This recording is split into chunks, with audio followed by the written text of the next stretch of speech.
중화권을 중심으로 코로나19가 다시 번지고 있습니다. 국지적으로나 일시적으로는 아마도 치명률이 굉장히 높을 테니까.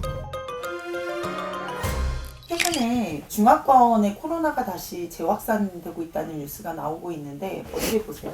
네, 저도 뉴스 봤는데요. 중화권만 사실은 그런 일이 벌어지는 거 아니거든요. 미국도 그러고 있습니다. 코로나는 끝난 게 아니었어요. 계속되고 있었습니다. 이게 전 지구적으로 연계되어 있는 현상이다 보니까요. 대한민국에서는 코로나 사태가 끝났다 그래도 될 정도로 가라앉은 거죠. 근데 미국은 백신 접종률이 60% 정도밖에 안 돼가지고 집단 면역을 달성하지 못했어요. 지금도 그냥 벌어지고 있는 겁니다. 이제 몇 년 전처럼 대대적으로 확산되는 그거는 막고 있었던 거죠. 모르긴 몰라도 지금 중화권에서 벌어지고 있는 게 자체적으로 거기서 지금 벌어지는 건지 아니면 미국을 다녀온 사람들 때문에 벌어지는 건지 이거는 이제 나중에 우리가 역학조사를 해봐야 되는 겁니다. 제가 굳이 미국을 이렇게 꼭 집어서 얘기하는 건 미국이 하도 중국을 니네 때문에 이렇게 됐다 하도 그러니까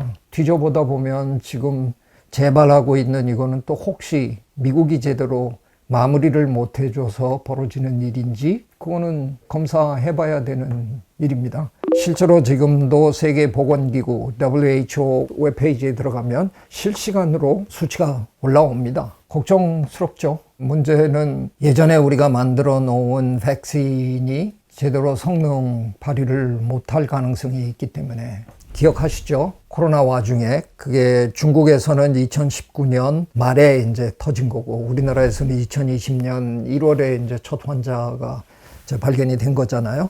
불과 한 1년 반 정도에 처음에 코로나19 변이를 우리가 알파 변이라고 불렀죠. 처음에 시작했으니까 이제 알파라고 이제 불러준 건데 조금 있다 베타 나왔었어요.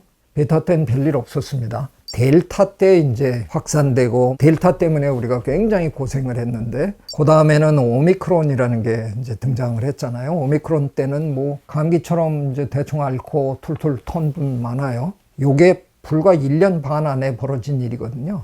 그 1년 반이라는 짧은 기간에 코로나19 바이러스는 3번의 변신을 한 겁니다. 아마도 예전에 우리가 만들어 놓은 백신이 100% 효율을 유지하기는 어려울 거예요. 근데 다행스러운 거는 우리가 코로나19 때 만든 백신의 역사를 뒤바꾼 아주 혁신적인 백신이었잖아요. 백신 역사상 최초로 우리가 메신저 RNA 백신을 만들었던 거죠. 그래서 배양 필요 없이 그 공정이 굉장히 빨라서 11개월 만에 우리가 접종할 수 있는 백신을 만들어서 그래서 어떻게 보면 코로나19가 불과 한 2, 3년 안에 어느 정도 감당할 수 있는 수준으로 우리가 다스릴 수 있었던 거거든요. 그래서 다행스러운 거는 아마 지금 또 제약회사들은 새로운 변이에 대응할 수 있는 백신을 아마 제조하고 있을 겁니다. 그럼에도 불구하고 국지적으로나 일시적으로는 아마도 치명률이 굉장히 높을 테니까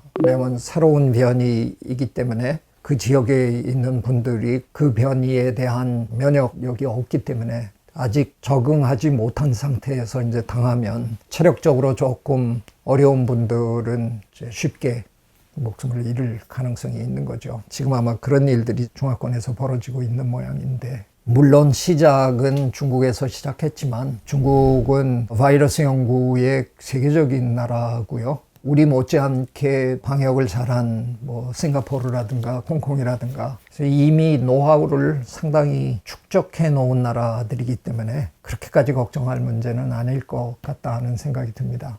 근데 갑자기 최근에 보니까 인도를 포함해서 비슷한 지역에서 지금 니파 바이러스가 또 창궐 했는데 그게 이제 또 초창기다 보니까 치명률이 지금 굉장히 높은 모양이더라고요. 그래서 우리 질병관리청이 지금 상당히 긴장하고 있던데 이런 모든 것들을 대응하는 가장 좋은 전략, 네, 마스크 쓰시고 필요하면 거리두기 지키시고 밖에 나갔다 돌아오면 반드시 손 깨끗이 비누칠해서 잘 씻으시고 그 세 가지만 하면요 크게 걱정 안 하셔도 됩니다.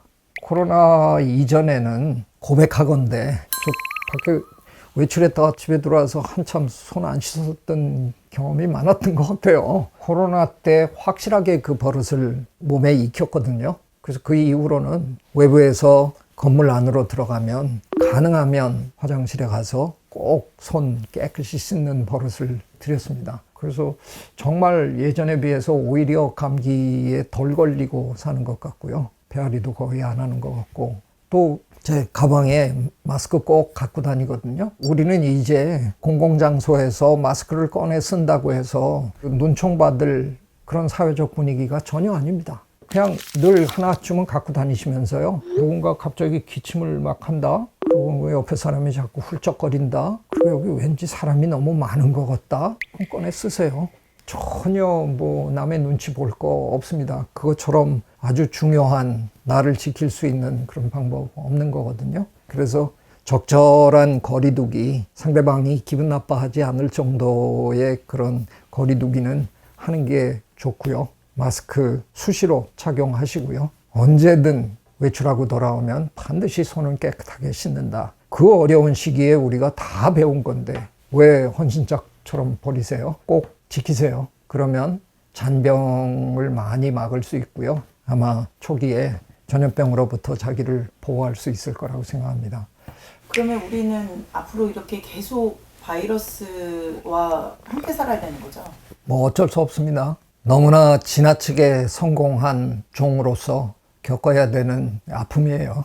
우리와 우리가 기르고 있는 동물들, 우리가 가축으로 기르고 있는, 또 동물원에서 기르고 있는, 실험실에서 기르고 있는 지구상의 모든 포유동물과 새들 전체 중량에서 무게를 합쳐서 비교해 보면 거의 99%거든요.